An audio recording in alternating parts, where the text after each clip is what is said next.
ಅಂದ್ರೆ ಭ್ರಷ್ಟಾಚಾರಿಗಳಿಂದ ಮಾಡಿದವರು ಯಾರು? ನಿಜ ಹೇಳಬೇಕು ಅಂದ್ರೆ ನಮ್ಮ ಜನರಿಗೆ ಹಣ ತೋರಿಸಿ ಭ್ರಷ್ಟಾಗೊಳಿಸಿದವರು ನಾವೇ, ರಾಜಕಾರಣಿಗಳು.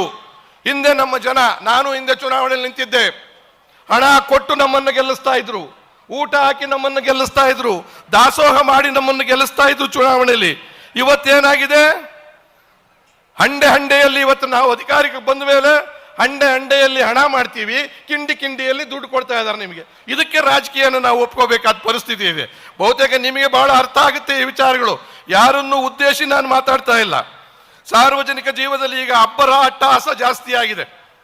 ಹಿಂದೆ ನಮ್ಮ ನಾಟಕಗಳಲ್ಲಿ ಒಂದಿತ್ತು ಸ್ವಾಮಿಗಳೇ, ಅಬ್ಬರ ಅನ್ನೋದು ನಾನು ಯಾಕೆ ಹೇಳ್ತಿದ್ದೀನಿ ಇದ್ರೆ, ಬಲರೇ ಎನ್ನಯ್ಯ ಸಮಾನರಾರು ದರೆಯೊಳಗಾರಿಹರೈ, ಬಲರೇ ಎನ್ನಯ್ಯ ಸಮಾನರಾರು ದರೆಯೊಳಗಾರಿಹೈ ಅಂತ ಆಡ್ತಾ ಇದ್ರಲ್ಲ, ಅದನ್ನ ನಮ್ಮ ರಾಜಕಾರಣಿಗಳು ಆಡ್ತಾ ಇದ್ದಾರೆ. ಇವಾಗ ದರೆಯೊಳಗೆ ಯಾರಿದ್ದಾರೆ? ನಮ್ಮ ಅಟ್ಟಹಾಸಕ್ಕೆ ಯಾವುದಕ್ಕೂ ಅಡ್ಡಿ ಇಲ್ಲ ಅಂತ.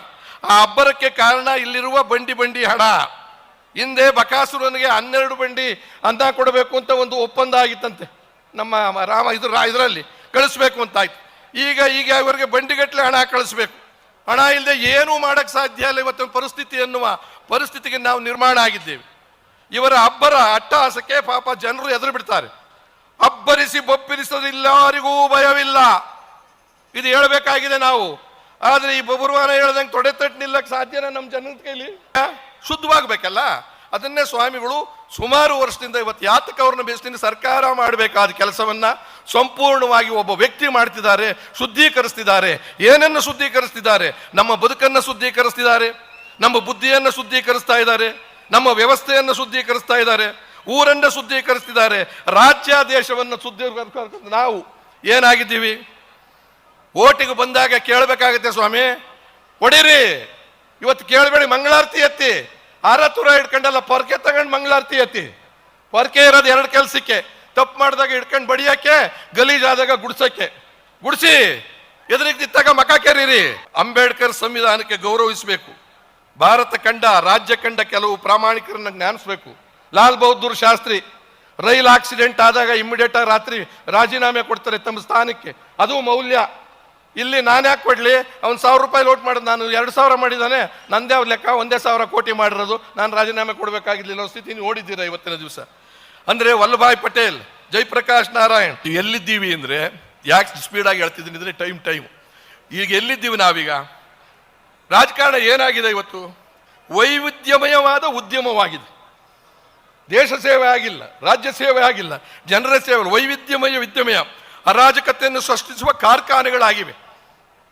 ಉದಾಹರಣೆ, ಸರ್ಕಾರಿ ಶಾಲೆಗಳೇನಾಗಿವೆ, ಸರ್ಕಾರಿ ಆಸ್ಪತ್ರೆಗಳೇನಾಗಿವೆ, ಸರ್ಕಾರದ ಸಾಮಾಜಿಕ ಕಾರ್ಖಾನೆಗಳೇನಾಗಿವೆ, ಕೈಗಾರಿಕೆಗಳೇನಾಗಿವೆ, ಉದ್ಯಮಗಳೇನಾಗಿವೆ, ಹೊರಗುತ್ತಿಗೆ ಏನಾಗಿದೆ?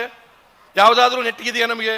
ಗುತ್ತಿಗೆ 40% ಕಮಿಷನ್, 50% ಕಮಿಷನ್, ಪುಸ್ತಕದ ಲೆಕ್ಕದಲ್ಲಿದಲ್ಲ.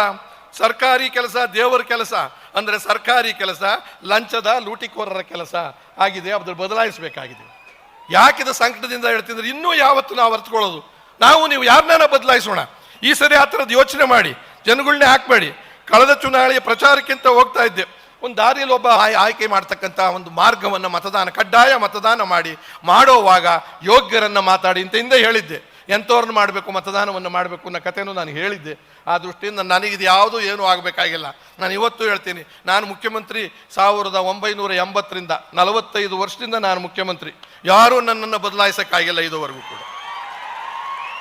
ಆದರೆ ಈಗಿರೋ ಮುಖ್ಯಮಂತ್ರಿಗಳಿಗೆ ಯಾವಾಗ ಜಾಗ ಖಾಲಿ ಆಗಬೇಕೋ ಗೊತ್ತಿಲ್ಲ, ಇನ್ನೊಬ್ಬರು ಯಾವಾಗ ಬಂದು ಖಾಲಿ ಕೂತ್ಕೋಬೇಕೋ ಗೊತ್ತಿಲ್ಲ. ಈಗ ಕಬಡ್ಡಿ ಆಟ ಆಗಿದೆ, ಕಬಡ್ಡಿಲಿ ಪ್ರವೀಣ್ರಲ್ವ ನಾವು?